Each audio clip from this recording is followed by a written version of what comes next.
Marcus had worked hard to buy his house. It wasn't just a place to live, it was a symbol of everything he had fought for.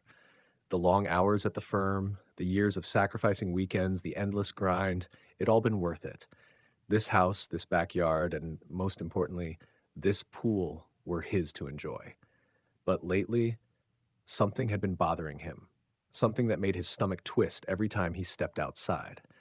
His neighbor Karen had started using his pool like it was hers. At first, it was little things.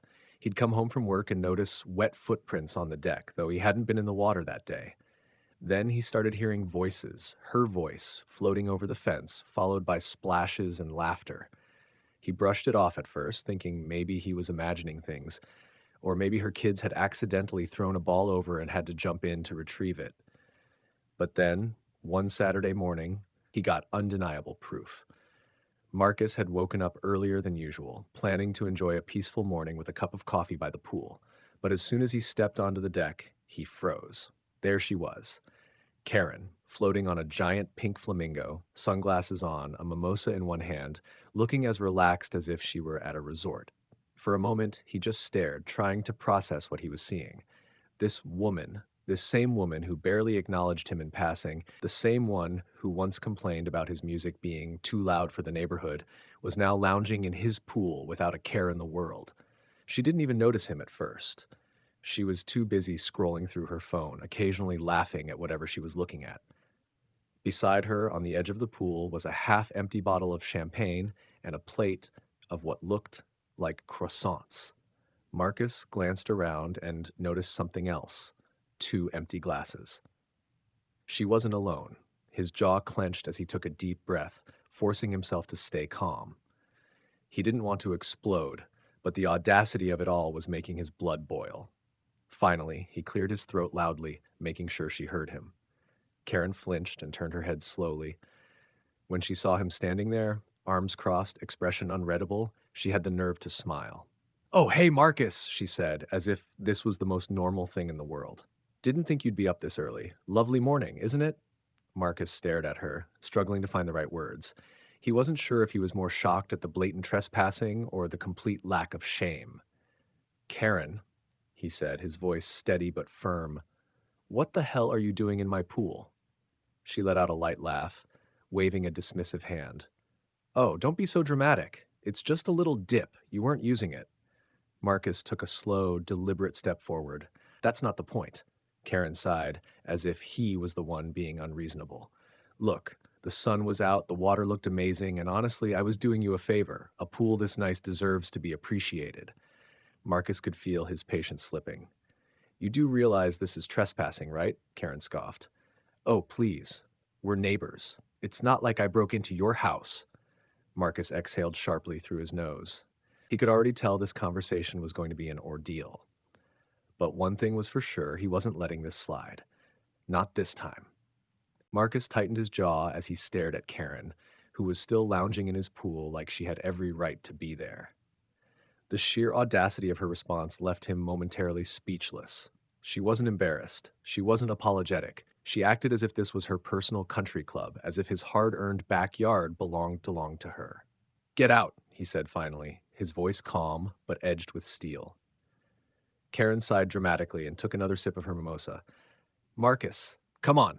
You're being uptight. It's just a pool." His fingers curled into fists at his sides. "My pool." She rolled her eyes and lazily paddled toward the edge. "Fine," she huffed, lifting herself out of the water. The flamingo float wobbled as she stepped onto the deck, completely unbothered. She grabbed a towel, his towel, off one of the lounge chairs and patted herself dry. Marcus glared at her. "How long have you been doing this?" Karen shrugged, adjusting her sunglasses. "A few times a week, maybe? I mean, it's just sitting here, and let's be honest, you don't seem like the type who swims much." That was it. That was the moment Marcus decided he was done playing nice. He had let too many things slide before. The passive-aggressive comments about his music, the way she conveniently ignored him but was overly friendly with the other neighbors, the way she acted as if her presence was a gift to everyone around her. But this was too far. "I'm changing the locks on my gate," he said, "and if I catch you here again, I'll call the police." Karen let out a sharp laugh. Oh, please.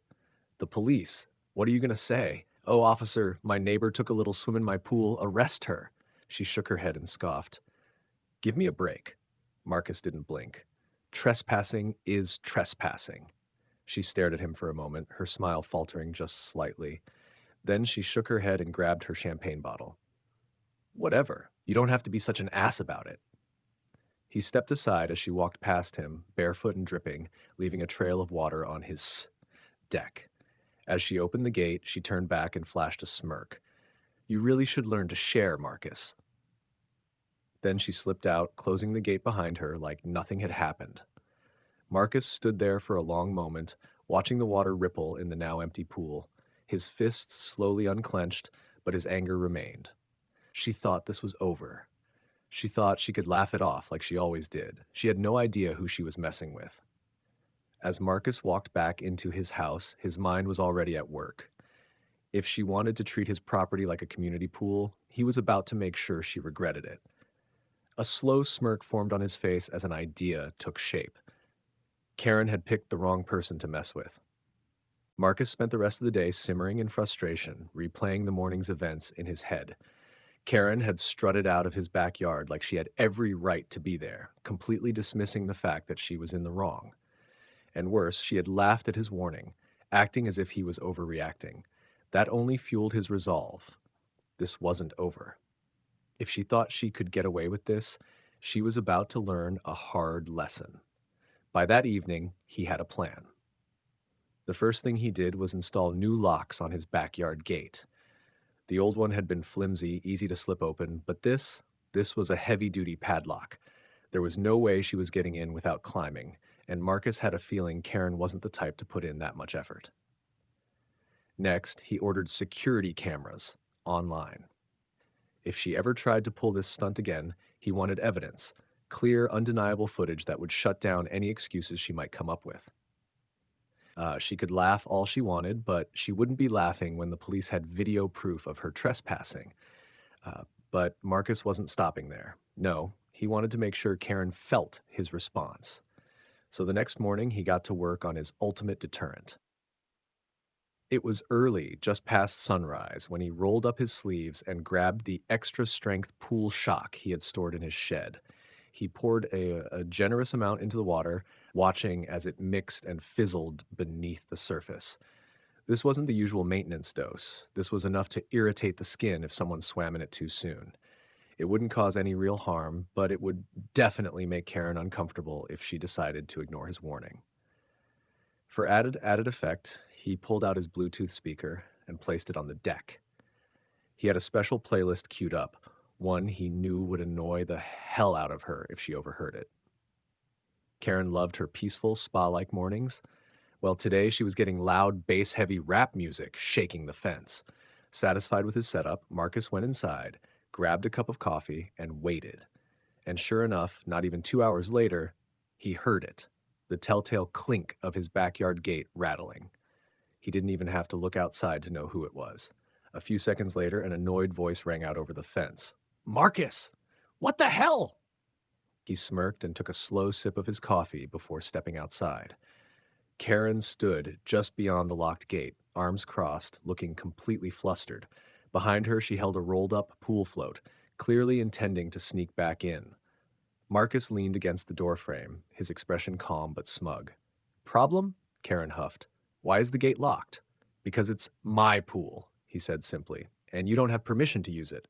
Her eyes narrowed. "Seriously? Are you really being this petty?" Marcus chuckled. "Oh, I'm just getting started." Karen's face twisted in frustration as she rattled the gate again, as if she could somehow force it open through sheer annoyance. When that didn't work, she huffed and placed her hands on her hips, glaring at Marcus like he was the one being unreasonable. "This is ridiculous," she said. "It's a pool, Marcus. It's water. You don't own water." Marcus took another slow sip of his coffee, letting the silence stretch between them before replying. "You're right. I don't own water, but I do own this pool, this yard, and this property. And you, Karen, don't belong on any of it." She scoffed and crossed her arms. "You're really locking me out? After all this time?" Marcus raised an eyebrow. "After all this time? You were never supposed to be in here to begin with." Karen let out an exasperated laugh, shaking her head. Wow, just wow. You're acting like I broke into your house or something. It's just a neighborhood pool. Marcus tilted his head. No, it's my pool. You just decided to start treating it like a community amenity. Karen pursed her lips, her irritation growing by the second. She glanced past Marcus, eyeing the clear blue water, then her gaze flicked to the Bluetooth speaker. A scowl crossed her face as she realized what was playing. Heavy bass, loud beats, and exactly the kind of music she always complained about. Really, Marcus? She snapped, motioning toward the speaker. You think blasting this garbage makes you clever? Marcus smirked. I think it makes me entertained. Karen let out a dramatic sigh and threw up her hands. Fine, you win. You're the king of the pool. Congratulations. She turned as if to leave, but then spun back around. But you know what? This is exactly why people in the neighborhood don't like you. You don't know how to be a good neighbor. Marcus let out a short, amused laugh. A good neighbor? He took a step toward the fence. Karen, a good neighbor doesn't trespass. A good neighbor doesn't ignore property lines. And a good neighbor, sure as hell, doesn't act entitled to things that aren't theirs. Karen opened her mouth to argue, but Marcus held up a hand, cutting her off. But since you care so much about what the neighborhood thinks, he pulled out his phone and turned the screen toward her.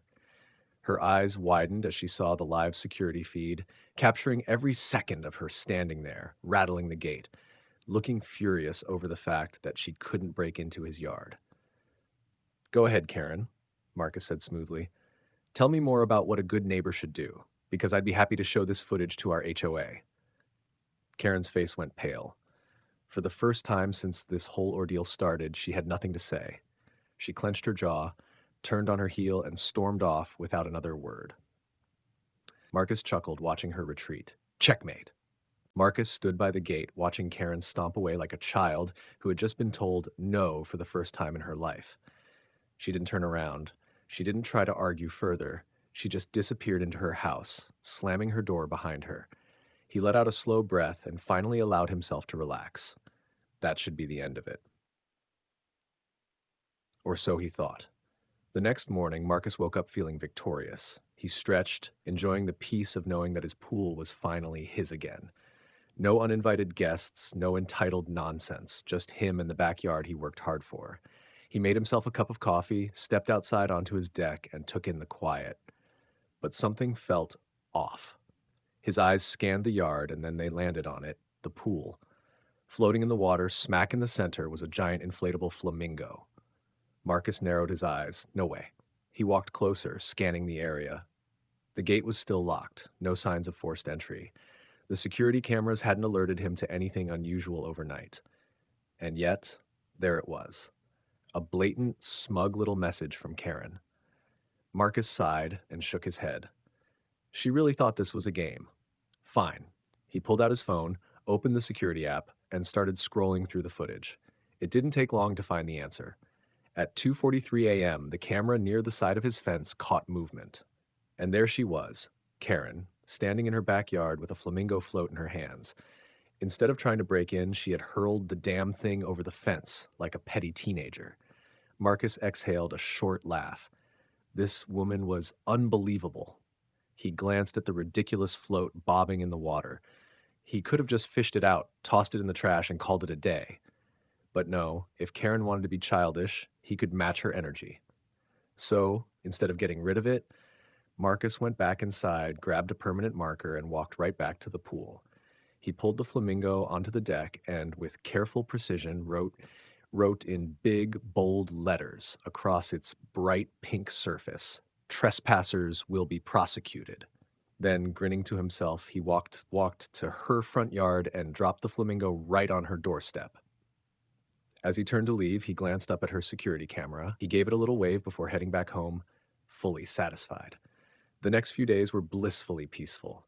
No sounds of splashing from his pool, no unexpected guests, no passive-aggressive comments. It seemed like Karen had finally gotten the message. And then, one evening, Marcus got an anonymous letter in his mailbox. No return address, no name. Just one printed sentence on a sheet of paper. "This isn't over." Marcus smirked. Oh, he hoped it wasn't.